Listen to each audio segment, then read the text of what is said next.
Mesdames et messieurs, bonsoir et bienvenue dans votre édition du jour. Voici les principaux titres de l'actualité. Le refuge de Braine-le-Château a enregistré un nombre record d'abandons cette année. Ils nous ont ouvert leurs portes. Les paillettes, inoffensives ou véritable fléau pour l'environnement. Professeur, écrivain et chanteur, en fin de journal, nous accueillerons David Mbombo qui nous a accordé une interview exclusive à l'occasion de la sortie de son nouveau titre « Je te donne tout ». Depuis quelques semaines, le refuge de Braine-le-Château tire la sonnette d'alarme. Refuge saturé, manque de moyens, animaux abandonnés. L'association fait face à une situation de plus en plus préoccupante et lance aujourd'hui une campagne de sensibilisation pour faire face à ces abandons massifs. Lily Rose Carlier, Pauline Simonard et Élise Avelange se sont rendues sur place pour comprendre l'ampleur de cette crise. Nous sommes ici au refuge Help Animal de Braine-le-Château qui, depuis des années, accueille des animaux abandonnés ou maltraités. Du plus petit oiseau à la plus grosse vache, chaque animal est recueilli avec bienveillance. Notre équipe s'est rendue sur les lieux à la rencontre d'Ophélie, une soigneuse animalière qui nous raconte son quotidien au refuge. Bonjour, voilà, moi c'est Ophélie. Je travaille chez Help Animal en tant que soigneuse animalière. Et voilà, je pense que depuis toute petite, j'ai toujours aimé être avec les animaux, dans la nature, etc. Et ça a été mon rêve d'être auprès d'eux. Donc, je suis ici enfin en train de réaliser mon rêve. Parmi les nombreux survivants, on compte également ce cochon. Voilà, ici on a Antoine.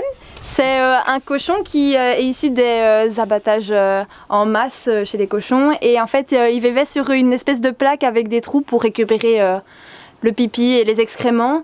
Et un jour, cette plaque s'est effondrée, donc ils sont tous tombés. Et alors, il y a eu énormément d'asphyxie. Et on a su sauver ces deux cochons qui étaient accrochés à cette plaque. Et voilà, ils sont chez nous. Et on attend que quelqu'un les adopte, mais c'est des adoptions qui sont assez dures parce que les gens... Allez, c'est une grosse bête, quoi. Mais le refuge Help Animal de Braine-le-Château n'est qu'un des 3 refuges présents en Belgique. Mesdames et messieurs, interruption exceptionnelle de notre reportage. Une alerte nationale vient en effet tout juste d'être déclenchée. Nous retrouvons directement notre envoyé spécial en direct sur place. Oui, effectivement, l'information viendrait de tomber. Une enquête choc révélerait que certaines viandes commercialisées chez Delhaize contiendraient des traces de chats. Face à l'ampleur de la révélation, les autorités sanitaires ont déclenché le niveau 4 de l'alerte alimentaire nationale. Les rayons sont actuellement en cours de fermeture et plusieurs clients se sont retrouvés à l'hôpital. En attendant, les citoyens sont appelés à ne pas consommer de viande non identifiée et à surveiller leurs chats de très près. Retour à vous en studio. Merci pour ces informations.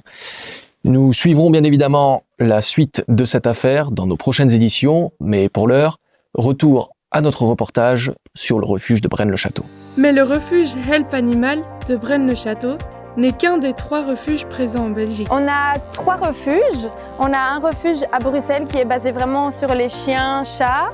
Puis on a ici le domaine à Braine-le-Château et c'est vraiment chats plus animaux de ferme. Donc on a vraiment les vaches, les cochons, les moutons, les chevaux aussi. Et alors on a un nouveau refuge qui va ouvrir à Waterloo d'ici septembre. Et ça c'est vraiment presque que des chevaux. Donc voilà, on a 3 refuges. Très souvent on a des saisies. On va récupérer les animaux qui sont souvent délaissés ou sous-nourris, etc. Et alors on les récupère, on essaye de les remettre en forme pour qu'après ils puissent être à l'adoption. Je pense qu'il faut faire de la prévention sur l'abandon parce qu'il y a de plus en plus de personnes qui adoptent sur un petit caprice. Oh, j'ai envie d'un chien, oh, j'ai envie d'un cheval. Mais il faut faire vraiment attention parce que c'est beaucoup de temps, beaucoup de sous aussi. Et vraiment, c'est des êtres vivants qui ont beaucoup d'émotions aussi. Donc, c'est pas ah, j'ai envie, ah, je n'ai plus envie, je le laisse. Enfin, ils gardent beaucoup d'émotions en eux qu'on peut parfois ne pas guérir. Et voilà. Mais on est là pour essayer de faire au mieux. En 2024, on comptabilise 60 000 abandons, ce qui équivaut à environ 165 abandons par jour. Nous vous rappelons qu'en Belgique, l'amende écopée peut s'élever jusqu'à 2 000 € et 3 mois d'emprisonnement. Et nous vous rappelons que si vous souhaitez faire un don, vous pouvez vous rendre sur le site www.helpanimals.be.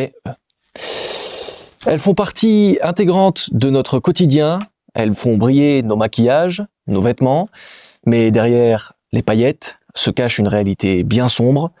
Pollution, conditions d'extraction douteuses, travail d'enfants. C'est un véritable trafic que nos journalistes ont décidé d'exposer au grand jour. Elles sont minuscules, séduisantes, multicolores, cousues sur des robes de soirée ou saupoudrées sur les visages. Les paillettes ont envahi la mode, la fête et les défilés. Mais ce qu'on ne voit pas à l'œil nu, c'est leur véritable prix écologique. Issus principalement du plastique, souvent du PET ou du PVC, ces particules de quelques millimètres terminent, une fois les vêtements jetés ou lavés, dans les océans, les rivières, les sols, et mettent des centaines d'années à se dégrader. Les paillettes synthétiques sont considérées aujourd'hui comme des microplastiques. Elles passent à travers les filtres, s'infiltrent dans la chaîne alimentaire. On en a retrouvé dans du poisson, des huîtres et même dans du miel. Dans les contrées reculées de l'Inde, une réalité méconnue se dévoile loin des projecteurs des défilés de mode. Le mica, ce minéral scintillant, est extrait dans des conditions alarmantes. Dans les états du Jharkhand et du Bihar, environ 22 000 enfants, parfois âgés de seulement 5 ans, travaillent dans des mines illégales pour extraire cette matière première prisée par l'industrie cosmétique et textile. Ces jeunes travailleurs, privés d'éducation, s'exposent quotidiennement à des risques mortels, notamment l'effondrement des galeries et les maladies respiratoires dues à l'inhalation de poussière de mica. Le mica, extrait dans ces conditions, se retrouve dans nos produits de beauté, apportant un éclat de brillance, sans que le consommateur ne soupçonne l'origine de ces paillettes, bien évidemment. Il est impératif que les entreprises prennent leurs responsabilités en assurant une traçabilité complète de leur chaîne d'approvisionnement et en s'engageant à éradiquer le travail des enfants dans l'extraction du mica. Professeur, écrivain et chanteur, David Mbombo est un artiste aux multiples facettes. Nous avons eu l'opportunité de le rencontrer pour échanger sur son parcours, sa vision de la musique et les messages qu'il souhaite transmettre. Voici l'interview qu'il nous a accordée. Bonjour à tous et à toutes, aujourd'hui nous recevons David Mbombo, professeur de religion, chanteur et écrivain. Bonjour David. Bonjour Soledad, merci de me recevoir ce mercredi. C'est un grand plaisir aussi pour nous. Pouvez-vous nous présenter vos 2 derniers singles ? Alors, merci pour la question qui est assez intéressante. C'est 2 singles mais qui ont un thème similaire, donc ce sont des singles qui sont pour la plupart chrétiens. Je ne fais que de la musique chrétienne. Donc, alors la première chanson a été écrite il y a 2 ans. Okay. Un prof d'ici au collège qui s'appelle Fadik Sanda qui m'a demandé d'écrire pour une célébration de Noël ici à l'école. Malheureusement, un jour avant, j'avais la voix cassée. Donc la chanson est restée quand même dans mon dictaphone. Et puis quelques mois plus tard, je me suis dit pour Noël que je devais la sortir. Malheureusement, j'ai pas pu la sortir pour Noël parce que voilà, Spotify n'avait pas décidé de la sortir pour Noël. Du coup, j'ai sorti un peu avant janvier. Et le titre de la chanson, c'est Je te suivrai. Je te suivrai. Et le titre de la chanson où j'explique justement l'histoire de Marie qui reçoit l'ange de Dieu qui lui dit viens, tu vas porter le Jésus dans ton ventre. Et c'est absurde, c'est bizarre, enfin il y a toutes les choses qui rentrent dans sa tête. Comment c'est possible? Mais elle prend quand même le courage de dire oui. Et donc cette chanson parle de courage, de dire oui, je te suivrai dans les vagues, dans la pluie, dans les flammes, dans la nuit, qu'importe, j'irai. La deuxième chanson, c'est dans le même sens, je te suivrai partout, je te donne ma vie. C'est une déclaration d'amour envers Dieu. Voilà. Et c'est aussi Je te suivrai le titre de la deuxième chanson? Non, la deuxième chanson, c'est une espèce de remix de Je te suivrai, mais qui s'appelle Je te donne tout. Donc je prends juste une partie de la chanson et je construis autre chose autour de cette partie-là. Et la deuxième chanson, elle a été sortie en mars. En mars. Okay. Mars 2025. Okay. Ouais. Et pourquoi vous faites de la musique? Je pense que c'est une question qui est fondamentalement impossible à répondre parce que je me suis toujours connu comme faisant la musique depuis tout jeune, tout petit. Je peux dire ce que la musique me procure, mais je ne peux pas dire exactement pourquoi je fais. Donc je peux répondre à la question de savoir qu'est-ce que la musique m'apporte après avoir découvert que j'aime la musique. Donc il y a le pourquoi de l'origine de la musique, mais il y a aussi le pourquoi de la finalité de cette musique. Je pense que je fais de la musique pour apporter un peu de joie, de bonheur aux gens et aussi un espoir, on va dire. Et comme vous faites de la musique chrétienne, est-ce qu'on peut dire que vous faites de la musique pour Dieu? Oui, je fais de la musique chrétienne, mais en fait, la musique chrétienne ne veut pas nécessairement dire faire de la musique pour Dieu. Je pense que la musique chrétienne, ça veut aussi dire faire une musique avec des valeurs chrétiennes, des valeurs d'amour, de respect. Et donc, pour moi, faire la musique chrétienne, c'est aussi faire la musique pour les hommes, pour Dieu, bien sûr, d'office, mais aussi pour les hommes, pour les personnes. Parce qu'au final, ce qu'on veut, c'est que les personnes puissent être encouragées, bénies, puissent recevoir quelque chose de positif dans leur vie. Donc c'est une musique pour les personnes, finalement aussi. Ok. Et donc on l'a dit au début, vous êtes prof de religion et vous avez sorti un livre aussi. Comment vous alliez ces trois choses dans votre vie? Alors, je pense que pour moi, ça c'est pas trois choses distinctes, parce que j'ai toujours été intéressé par l'écriture. Comme on voit que j'écris des chansons aussi. J'ai toujours été intéressé par l'écriture, donc mon métier de prof, j'écris beaucoup, donc surtout cette année, mes élèves en ont marre, certains, de mes grilles d'analyse, parce qu'il y a beaucoup de textes.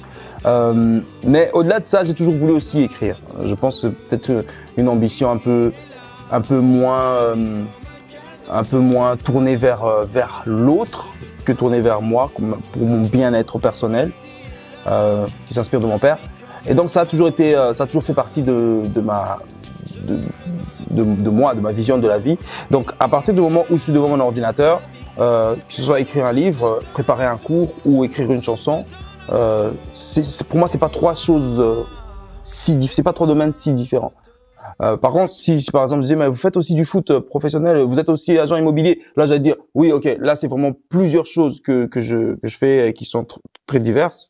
Mais la musique, l'écriture et l'enseignement, pour moi, c'est des choses assez similaires. Ok. Eh bien, merci beaucoup pour votre témoignage, si on peut dire ça comme ça. Et voilà, retour au studio. Merci à tous et à tous d'avoir suivi notre journal. Nous vous retrouvons demain pour une nouvelle édition. D'ici là, passez une très bonne soirée. Ma certitude, quand les mots sévissent, dans le silence